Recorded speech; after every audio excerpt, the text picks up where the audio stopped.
صلو کما رأیتمونی اصلی، اے میرے صحابہ، اے میری امت کے لوگوں، تم اسی طرح نماز پڑھو جیسا مجھے پڑھتے ہوئے دیکھو۔ الحمدللہ رب العالمین والصلاة والسلام علی رسولہ الامین وعلی آلہ وصحابہ اجمعین، اما بعد۔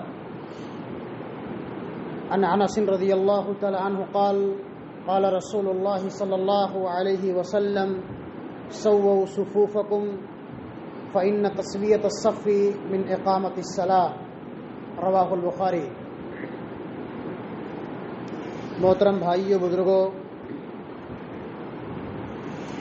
اللہ کے رسول جناب محمد رسول اللہ صلی اللہ علیہ وسلم کا فرمان ہے کہ صلو کما رأیتمونی اصلی، اے میرے صحابہ، اے میری امت کے لوگوں، تم اسی طرح نماز پڑھو جیسا مجھے پڑھتے ہوئے دیکھتے ہو۔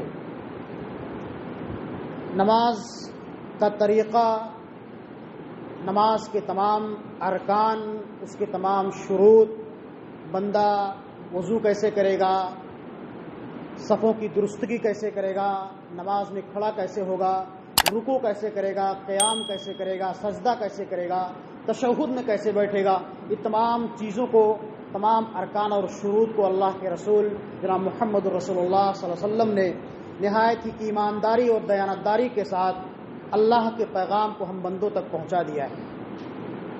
ایک مسلمان کا یہ فریضہ اور ذمہ داری ہے کہ جتنا نبی نے کہا ہے، جتنا کیا ہے، جتنا صحابہ کو، امت کو بتلایا ہے، بغیر کسی کمی اور زیادتی کے انسان نبی کے ان تمام فرامین اور فرمودات پر عمل کرے۔ ایک اہم چیز اللہ کے حبیب نے فرمایا کہ سووا صفوفکم، اے میرے صحابہ، اے میری امت کے لوگوں، تم اپنی نماز میں اپنی صفوں کو درست کیا کرو۔ فإن تسویۃ الصف من اقامۃ الصلاۃ، اس لیے کہ صفوں کی درستگی یہ نماز کے حسن میں سے ہے۔ صفوں کو درست کرنا، صفوں کو سیدھا کرنا اور پیر سے پیر، کندھے سے کندھا، ٹخنے سے ٹخنا ملانا، یہ ایک مسلمان کے لیے لازم اور ضروری ہے۔ دوسری روایت کے اندر اللہ کے رسول فرماتے ہیں کہ اے میرے صحابہ، اے میری امت کے لوگوں، تم اسی طرح صفوں کو درست کیا کرو، صفیں اسی طرح سیدھا کیا کرو جس طرح فرشتے اللہ کے سامنے اپنی صفوں کو درست کر کے کھڑے ہوتے ہیں۔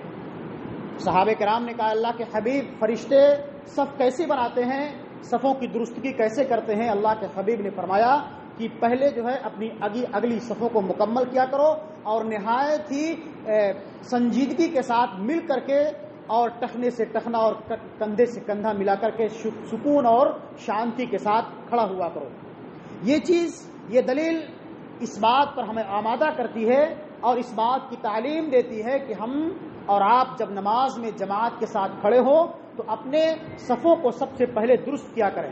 اللہ کے رسول جناب محمد رسول اللہ صلی اللہ علیہ وسلم صحابہ کرام کے درمیان جا کر کے ان کی صفوں کو درست کیا کرتے تھے، کندھے سے کندھے لوگوں کو ملایا کرتے تھے۔ ایک مرتبہ اللہ کے رسول نے دیکھا کہ ایک صحابی کا سینہ جو ہے صف سے باہر نکلا ہوا ہے۔ اللہ کے رسول نے جا کر کے صف میں ان کے سینے کو پیچھے کیا اور اپنی تیر سے ان کی صف کو درست کیا۔ تو نبی کا یہ فرمان تھا، نبی کا یہ طریقہ تھا کہ آپ جو ہے صفوں میں درستگی کا خاص خیال رکھا کرتے تھے۔ اور اللہ کے رسول نے فرمایا کہ تم اسی طرح نماز پڑھو، اسی طرح نماز کے ارکان کو ادا کرو جس طرح تم مجھ کو دیکھتے ہو یا میں نے تم کو کر کے بتلایا ہے۔ صلو کما رأیتمونی اصلی۔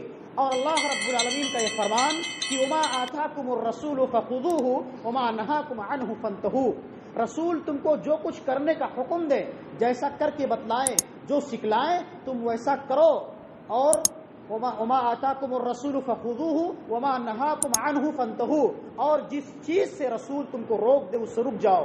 اپنا دماغ مت لگاؤ، اپنا جو ہے ذہن کام مت کرو، اپنے دماغ کو آپ ان تمام چیزوں میں مت استعمال کرو کہ میرا دماغ ایسا کہتا ہے، میں نماز میں ایسے کھڑا ہوتا ہوں، یا دین اور شریعت میں انسان کا دماغ اور ذہن کام نہیں کرتا ہے۔ اللہ رب العالمین کا فرمان ہے کہ نبی تم کو جو کچھ کرنے کا حکم دے، جیسا کر کے بتلائیں، تم اس کو مانو، اس کو اپناؤ اور اس کو اختیار کرو، اور جن چیزوں کے کرنے سے روک دے اس سے رک جاؤ۔ اس لیے کہ نبی اپنی طرف سے کچھ نہیں کرتے، نہ کچھ کہتے ہیں نہ کرتے ہیں۔ وما ينطق عن الهوى ان هو الا وحی یوحى، اللہ رب العالمین فرماتا ہے کہ میرا نبی میرا حبیب اپنی طرف سے کچھ نہیں کہتا ہے جب تک کہ اللہ کا حکم اور آرڈر نہیں ہوتا ہے. اور اللہ رب العالمین نے فرمایا کہ یا ایھا الذین آمنوا اطیعوا اللہ واطیعوا الرسول، اے میری امت، اے میرے بندو، تم اللہ کی اطاعت کرو اور اس کے بعد رسول کی اطاعت کرو. اور اللہ نے فرمایا ومن یطیع الرسول فقد اطاع اللہ، جس نے رسول کی اتباع کی، جس نے رسول کی بات مانی، جس نے رسول کی پیروی کی، گویا اس نے اللہ کی اطاعت اور فرمانبرداری کی. اگر ہم اور آپ چاہتے ہیں کہ اللہ رب العالمین ہماری نمازوں کو، ہماری ان تمام ارکان کو اور ان تمام صوم و صلات کو قبول کر لے، ہمارے نیک اعمال کو قبول کر لے، تو ہمیں ان تمام اعمال کو، چاہے وہ نماز کا معاملہ ہو، روزے کا معاملہ ہو، حج اور زکوٰۃ کا معاملہ ہو، یا کوئی بھی کسی بھی عبادت کا معاملہ ہو، جب تک ہمارا وہ عمل کتاب اللہ اور سنت رسول کے مطابق نہیں ہوگا، ہمارا کوئی بھی عمل اللہ کی بارگاہ میں مقبول نہیں ہو سکتا ہے. اس لیے ہم کو اور آپ کو چاہیے کہ ہم اپنے ان تمام ارکان کو اور نمازوں، خاص طور سے نماز میں صفوں کی درستگی کو، یا نماز میں قیام اور قعود کو، اور نماز میں رکوع اور سجود کے جو تمام ارکان اور معاملات ہیں، ان کی اصلاح کی ضرورت ہے، جس کی ہمارے سماج کے اندر، ہمارے مسجدوں میں، ہماری صفوں میں بہت ہی کمی پائی جاتی ہے. اس لیے ہمیں اور آپ کو سب سے پہلے اپنے نماز کو درست کرنی چاہیے، اپنی صفوں کی اصلاح کرنی چاہیے.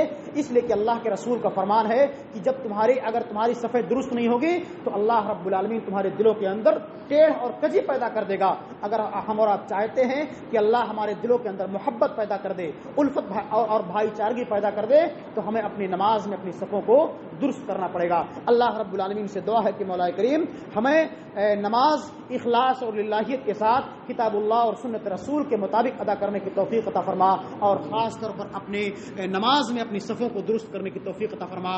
ہمارے معاشرے اور سماج کی اصلاح فرما، کتاب اللہ اور سنت رسول کی اطاعت اور فرمانبرداری کی توفیق عطا فرما. آمین. وما توفیقی الا باللہ. والسلام علیکم ورحمۃ اللہ وبرکاتہ.